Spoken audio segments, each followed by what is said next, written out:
Welcome in, everyone, to another edition of the Coach Shinnick Show. I'm Will Kennedy. This is head coach Pete Shinnick, football coach at the University of West Florida. We're back again highlighting our latest game. We'll take a look at North Greenville coming in, and we'll also kind of give you a little look into some of the other fall sports here on campus. But we've got Coach with us, and Coach, it was a tough one.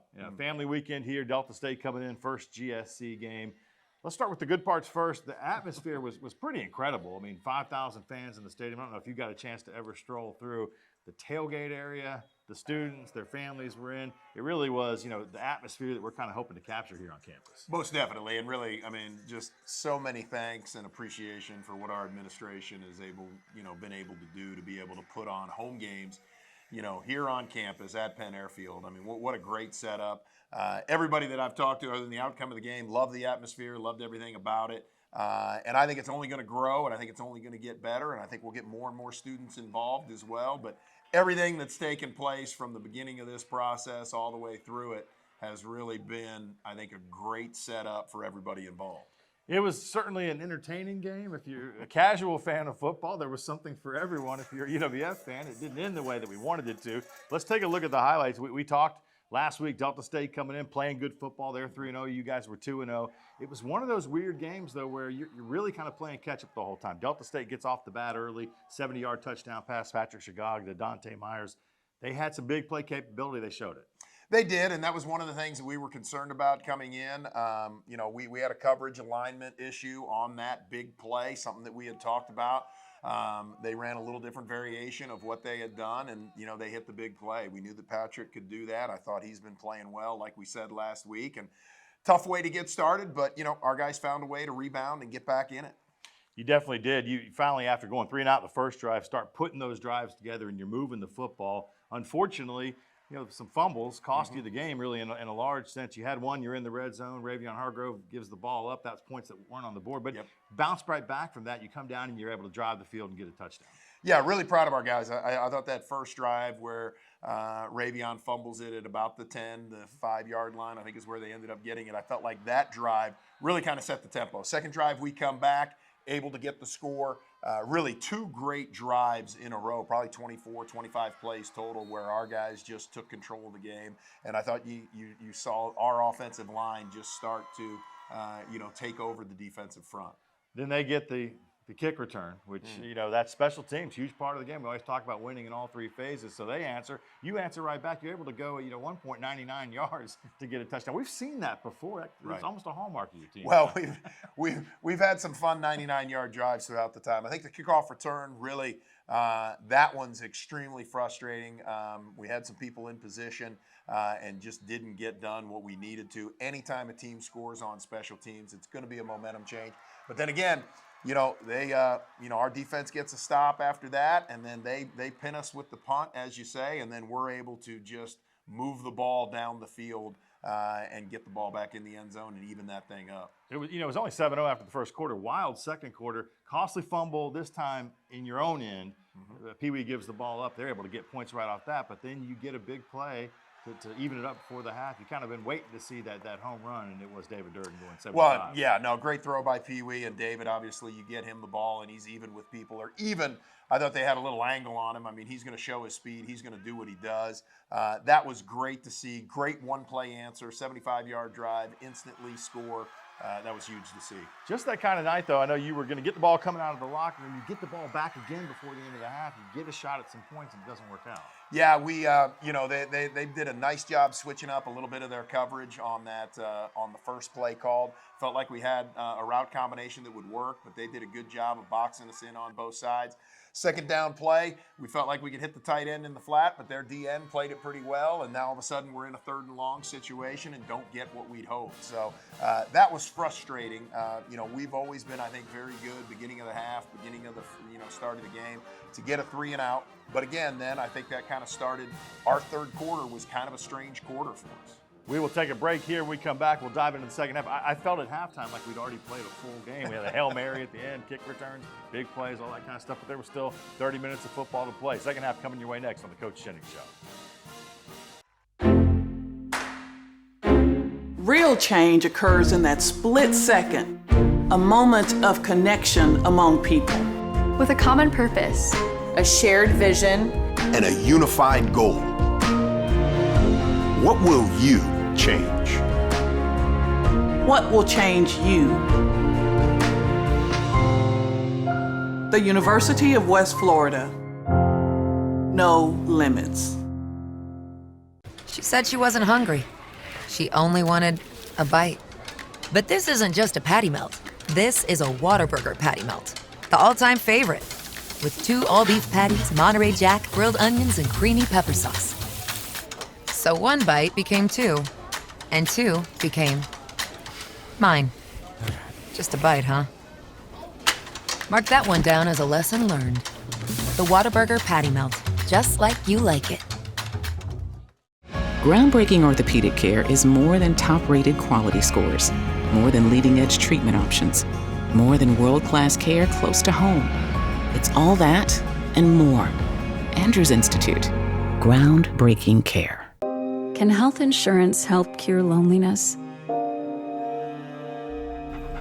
Can it take care of your best friend too? Or hold your hand for 9 months? Can it be there for you at 3 a.m.? Or inspire you to go the extra mile? We think so, which is why every day we ask ourselves, what else can health insurance do?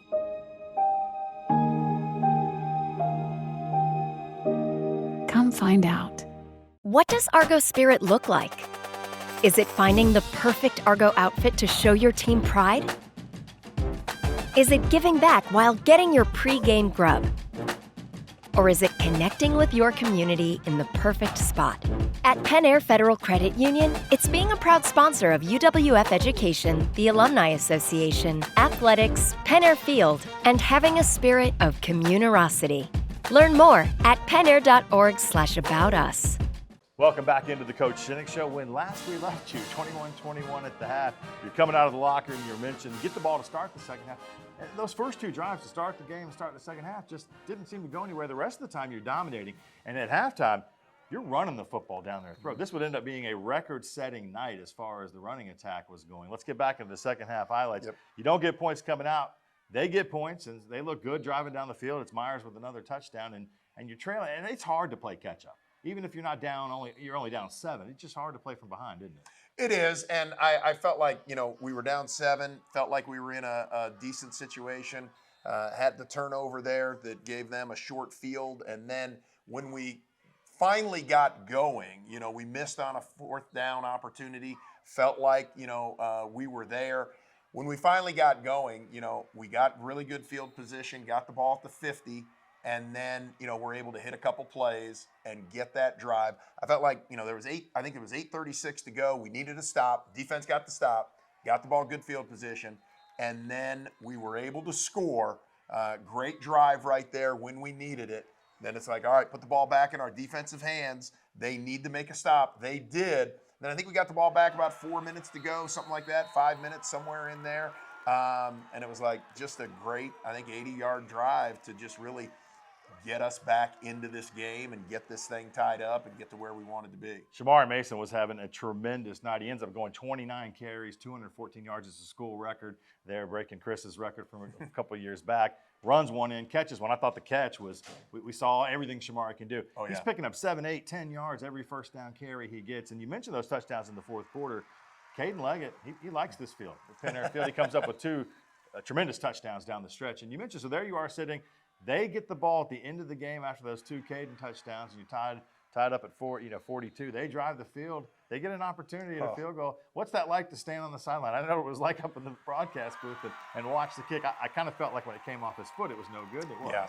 No, it's a miserable feeling, and especially since we had already missed the field goal, and that field goal should have been to tie the game, and so that's frustrating. And so when you throw in all of what had taken place.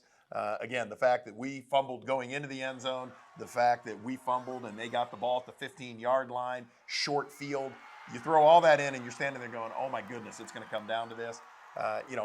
Called the timeout, used the timeout to ice the kicker, and then thank goodness that thing went wide left, gave us an opportunity at overtime. I don't know what the studies say about icing the kicker. It worked in this case. And you do go into OT, and it kind of felt like you got the momentum at that point.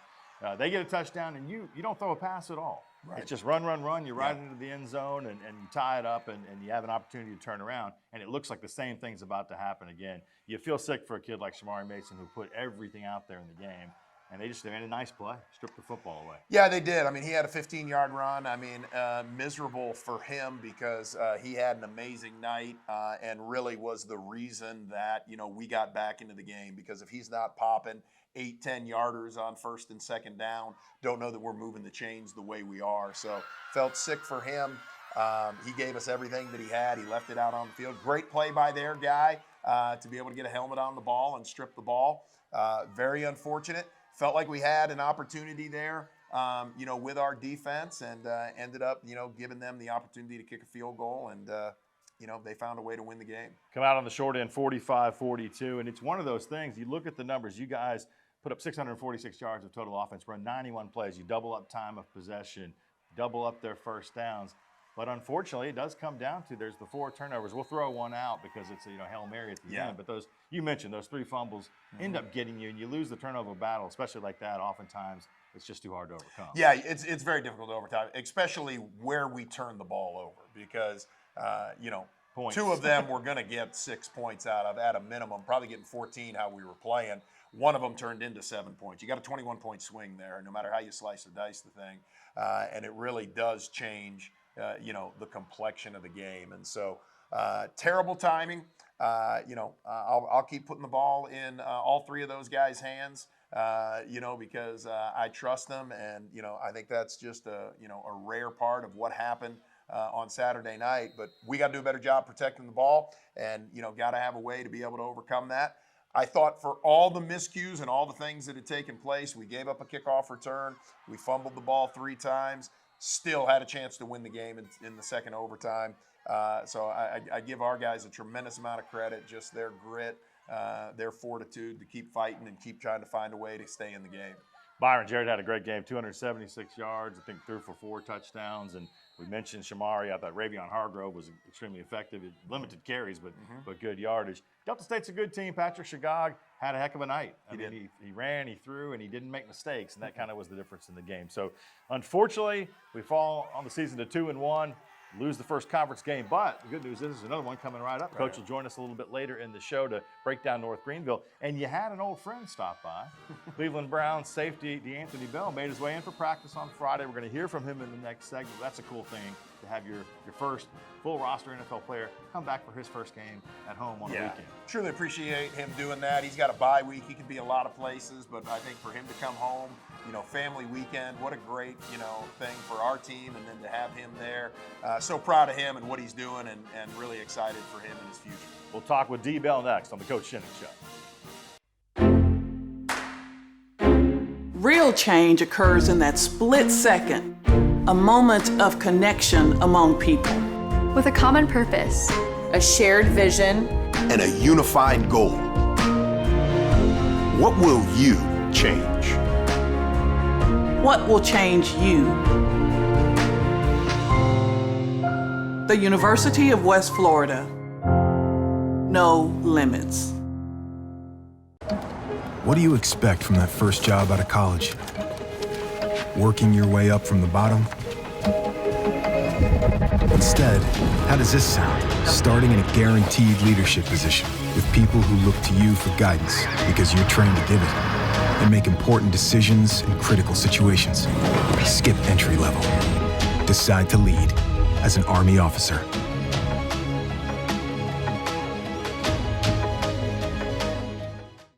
Can health insurance help cure loneliness? Can it take care of your best friend too? Or hold your hand for 9 months? Can it be there for you at 3 a.m.? Or inspire you to go the extra mile? We think so, which is why every day we ask ourselves, what else can health insurance do?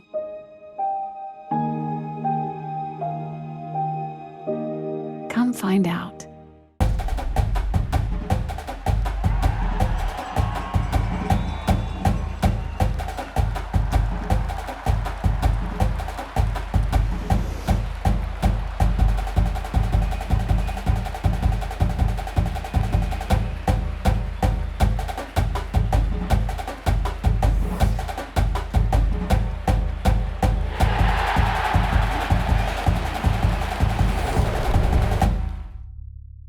Well, I got a special guest here. Everybody knows this guy in Argo Nation. This is D'Anthony Bell, and you can tell now it's not the Argo stuff anymore. You got some Browns gear on. This is you're an NFL player now. How does it feel, man? We've been following it. Everybody was loving seeing you in the preseason. Now here you are, NFL player, getting snaps in the regular season. Yeah, it's a blessing. You know, it's something I always dreamed of, and me and my family always thought I could do it. So just having it come true is a big blessing. I just want to thank God. You know, thank UWF for the opportunity for sure. Well, this is one of those situations. Guys can play on a Thursday night, or they got a bye week, and they can pop back. This is a first. In a school of firsts, and a programs of tons of firsts. You were part of the first national championship. You were part of the first GSC title. Now you're the first NFL player to come back and catch a game on campus in Penn Air Field. That's a lot. It is.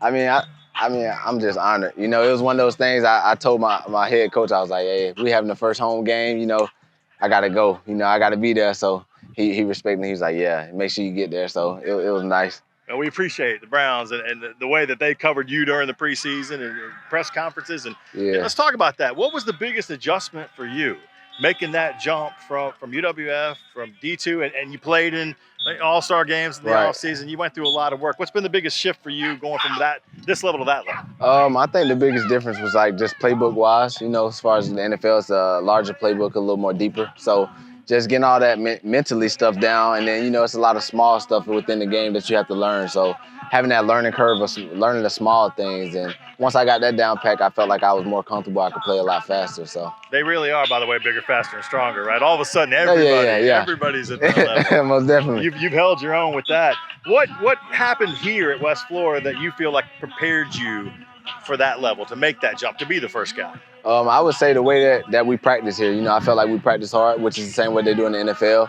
And also Coach Doolin's playbook, I think it related to the next level. You know, he has a pretty heavy playbook here. So having that here helped me be able to learn stuff at the next level. So that really helped me out a lot. Yeah, and one of the things I kept hearing about D'Anthony Bell through the preseason, but also, you know, during the games you played in the All-Star stuff was, man, this guy knows the playbook. He studies film. He knows where to be. He's telling other guys where to be. Right. Are you pinching yourself a little bit still? You mentioned it's been a dream for the family and stuff. I mean, to sit there and say, I'm an NFL player. Yeah, I think last night I said I had my first surreal moment. You know, it's a first night game. So just seeing all the lights turn off and all the cell phone cameras and stuff. So it was amazing. I still see it in my head right now. So it was amazing. Argo Nation is so proud of this guy. He was number 7, D'Anthony Bell, 37 now in the NFL. Yeah, 37. Man, we love seeing it. Thanks for spending a little time with us. Thanks for coming back and sharing it with everybody as well. So this is the guy. He's the first NFL roster player. Check him out. Follow the Cleveland Browns. Enjoy it. Shout out. He's on social media. Tell him where to find you. Yeah, DJBMXVII is my Instagram. So the Hitman right here. Appreciate you, man. Thank you. Coming up next here on the Coach Shinnick Show, we're going to dive into the rest of the fall sports. A busy week ahead for UWF athletics.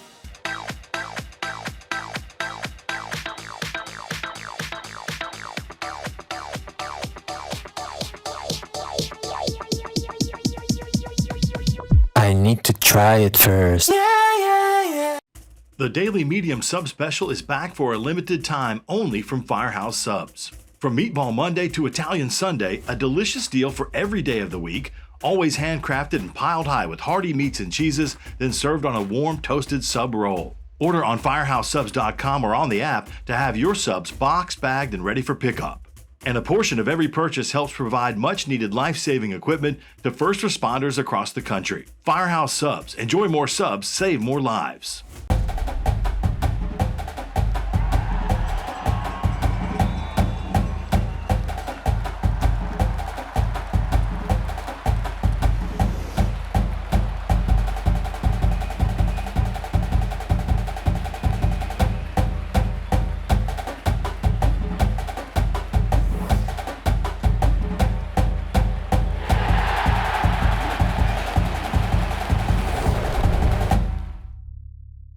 Groundbreaking orthopedic care is more than top-rated quality scores, more than leading-edge treatment options, more than world-class care close to home. It's all that and more. Andrews Institute. Groundbreaking care. Welcome back into the Coach Shinnick Show. It is time now to dive into some of the other fall sports that are taking place here at the University of West Florida. It's always a good time to be in Argo, and all the fall sports are off to some pretty solid starts, and some of them are midway through the season now. Volleyball, They are ranked in the top 20 in the nation. They're now 12-4 on the year, but they fall to 4-1 in conference play. A mixed week, mixed bag, if you will, as they went out on the road. Coach Melissa Walter and company, they get a big win at West Alabama, a 3-0 sweep of that match on a Friday. Then they turn around on Saturday over at Mississippi College. It was a back and forth affair. Goes to the 5th set. Mississippi College pulls the upset. It's been a hot minute since UWF volleyball has lost a conference match, and they haven't lost at home in even longer than that. The good news is they will be back at home. They've got 2 matches coming up this weekend, including UAH. Alabama Huntsville comes in on a Friday on the 30th of September. That's a 6 o'clock start. And then Montevallo at 12:30 on Saturday, the 1st. So an incredibly busy day and weekend here on campus for UWF athletics. How about women's soccer? 7-2-1 now on the season. They make that road trip up to Tennessee for Coach Bart Linsky and company. They get a 1-0 win at Union and then turn around and get a gigantic win. 7 goals against Christian Brothers.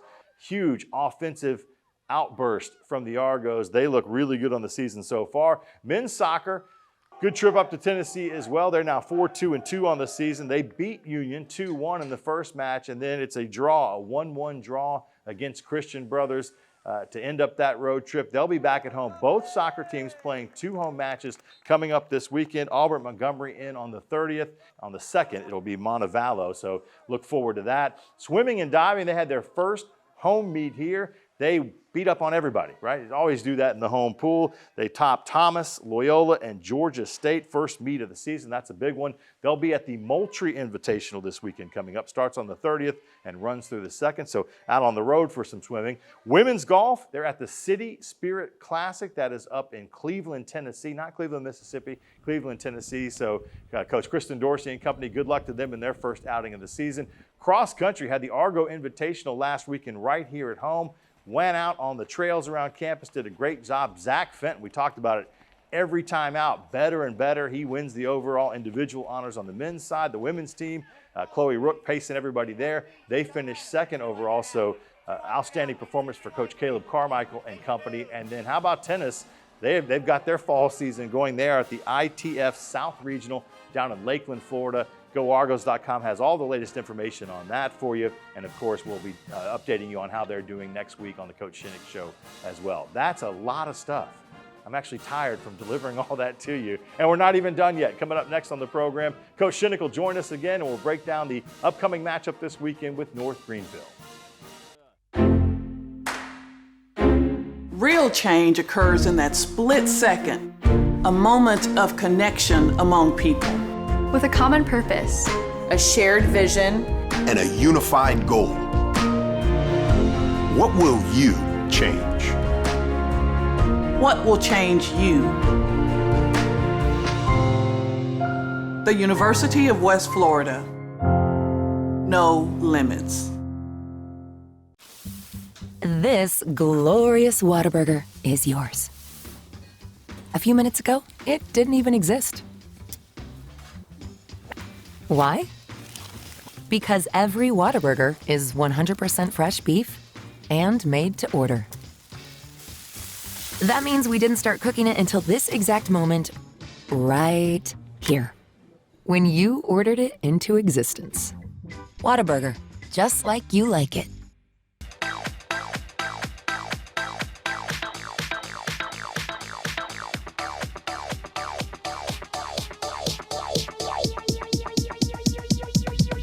I need to try it first. What do you expect from that first job out of college? Working your way up from the bottom? Instead, how does this sound? Starting in a guaranteed leadership position with people who look to you for guidance because you're trained to give it and make important decisions in critical situations. Skip entry level. Decide to lead as an Army officer.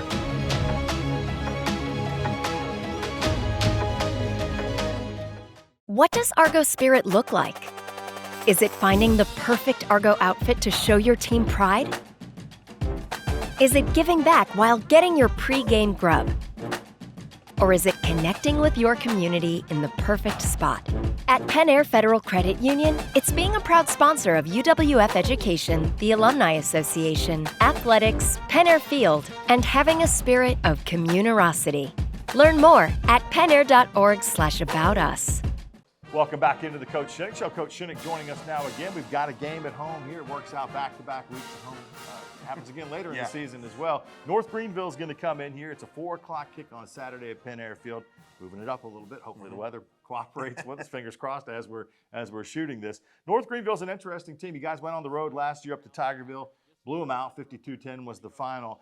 They've had an interesting start to the season. They've played some good competition, lost their first 2, including one to Newberry, and they've bounced back and won 2. Big win over Mississippi College. They get a big win against a good Findlay team last week. What do we expect as North Greenville comes in? Yeah, they're a very sound football team, and I mean, every year that we've played them, I think extremely well coached, always in the right position, and they do some things with a defensive front-wise that creates problems because they've got 7 people that could blitz at any point in time, bring pressure on the quarterback, put you kind of in awkward situations. Offensively, they're playing a young quarterback. They have dynamic running backs. They've got one of the better wide receivers in the conference right now, catching the ball. Quarterback's throwing the ball extremely well. So I expect nothing but, another great contest. And, as we talk to our guys, the GSC, you're going to be tested and tried week in and week out. And there are no, we're playing these guys. League has gotten better. League will continue to be extremely strong. We've got to be able to show up and get our first league victory, get that under our belt, and give ourselves an opportunity to get back moving in the right direction. You mentioned three-headed monster. When you look at the numbers, they've got a running back who's putting up incredible numbers, a quarterback who is playing well as a youngster, and the one wide receiver. It's disproportionate kind of when you look around, so they're not really spreading the ball around as much. They're kind of relying on those guys. Does that make it easier or harder defensively when you play a team like that? Well, I mean, they're going to find ways, and they had this situation last year. They had their running back. They were trying to find ways to do it. They're good at what they do. We got to be good at, stopping it. But I think there are some things you can do from a rotation standpoint in the secondary to kind of help yourself out. But we're going to do what we do. They're going to do what they do. And, I mean, I think the quarterback really impressed. He came in off the injury early. They had the returner back. He's come in and really kind of found his niche and really throwing the ball well for a young guy. Roll with it when you got a guy like that. They have a linebacker, Diavian Donald, who's really put up some numbers early. Seems to be the kind of the heart and soul of their defense. What do they look like defensively? How do you attack them? Yeah, no, he is. He's playing very well, playing at a very high level. I think they've got really kind of a difference maker in the D-line. They've got one in the linebacker crew and maybe 2 linebackers that are playing very well. You've got to be sound because they're going to be in the right place. I think their D-line's playing physical. I think they move them very well. Movement creates problems for a lot of teams because you're not sure, which guy do you have. So our O-line's got to be on point, got to be dialed in. Little different looking group than we've seen. We've seen some larger groups. This group's a little leaner, more athletic, moves around quite a bit. So we've got a new challenge in front of us. This week of practice, I know sometimes it's just let's get right back to it after a game like we had last week. What does this week look like? How do you feel the intensity level will be from your guys? Well, it's got to be great, and we talk about that all the time. We've got a saying, hey, when you win a game, you enjoy it, you learn, and move on. When you lose a game, you hurt, but you got to learn and you got to move on. And so, flush the game, win or lose. It's Monday. Today we'll get after it. And start getting into game prep and start fixing some of the mistakes from Saturday, and then we'll have a normal Tuesday and continue to roll through the week and make this thing go. But our guys understand what's in front of them. I think when they look at it and give an honest assessment, that game we had a great opportunity. Delta took advantage of the opportunities we gave them, and that's why they came out with the victory. Movie, this is Spinal Tap. He says these go to 11. Dial them to 11 and stick the knob right there. We'll look forward to it again. Next game coming up. North Greenville comes in Saturday, 4 o'clock kick. We'll be on the radio at 3:30. These guys will get it going at 4, and we're looking forward to seeing the Argos back in action. It's breast cancer awareness game, too. First day of October. Sounds like football to me. There we go. Coach, good luck to you. Thank you. And we will have more for you coming up next week. Always remember, GoArgos.com has all the information that you need to keep up with UWF athletics, football, to everything else. And you got the Argo Armada app right there on your mobile device. We'll see you next time. Go Argos.